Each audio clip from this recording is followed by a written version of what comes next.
I'm Shannon from Homemade Lovely, and today we're going to talk about how to stain wood. We're just going to use a couple of cuts of 2x4s to do this project. First, you're going to sand both pieces. You're going to use a low grit or coarse grit sandpaper first and sand each piece. And then after you've done that, you're going to move to a fine grit or higher numbered sandpaper to sand off any of the rough pieces. I'll link to, I have a whole blog post on my blog, homemadelovely.com, about sandpaper grits, so I will link to that below in the video notes down below.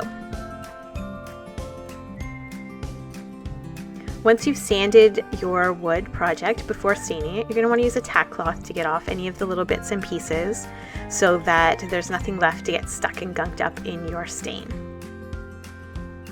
I'm going to show you how to stain wood using, on one piece I'm just going to do it on raw wood, and on the other piece I'm going to use pre-stain wood conditioner. The pre-stain wood conditioner just really helps your project to have a nice, smooth, even finish. Depending on the type of wood that you're using, it could get really blotchy, but this helps to smooth it out and make it really nice and even finish.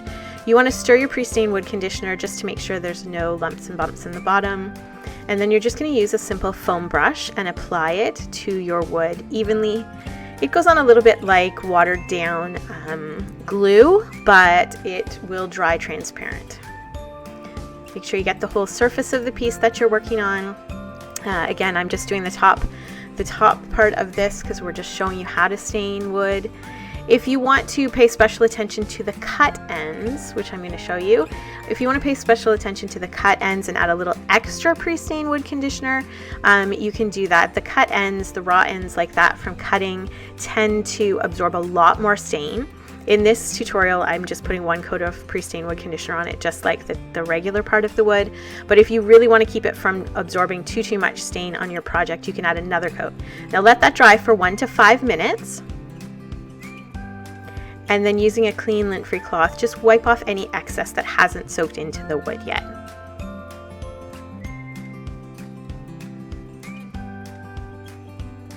Then you're gonna, whatever stain that you choose, you're gonna open the can and you're gonna give it a really good stir. My can had been sitting for quite a while, probably a few months.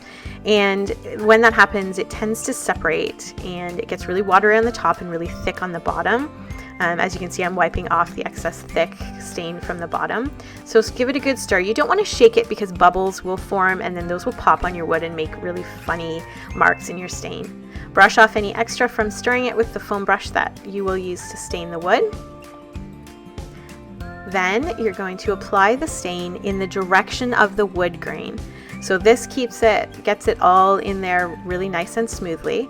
Pay special attention to grooves or divots. You want to dab the foam brush a little bit if you want to get it in the groove a little bit better. Stain the end. Again, the cut ends will absorb the stain and hold on to the stain a little bit more than the surface of the wood. Now I'm applying the stain to the piece that I've used with pre-stain wood conditioner. It goes on about the same. You can't really tell the difference at this point, but you'll be able to tell after when we remove the excess. Again, dab some onto the cut end. Be very careful of dribbles and spills, especially if you're working on a big project. Now let that sit for 1 to 3 minutes, depending on how dark you want the stain to be. The longer you leave it on, the darker it'll be. I put on gloves at this point. You can put them on earlier if you want to really keep all the stain off your hands. I just find this step a little bit messier. Use a clean lint-free rag. I really like to use old kitchen towels when they're just not so pretty for use anymore. They're a little gray or stained. Then wipe off the excess stain. You might have to dab on the cut ends and just wipe off the excess stain in the direction of the grain. Make sure you wipe the edges and the sides. Again, especially if you're working on a larger piece like a table or something like that, you want to work with one surface at a time. Now we're wiping it off the one with the pre-stain wood conditioner. You can almost see how it's pushing it around a little bit more and it's a little bit smoother and more even. Just wipe off the excess, pay attention to the edges, also the end.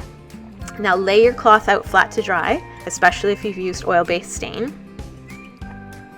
You can see the difference a little bit on the ends and especially on the top. The one with pre-stain wood conditioner is a little bit more smooth. Now you leave that for about an hour before you can apply a polyacrylic, a polyurethane, or any other finish like a wax or something like that. And that is how you stain wood.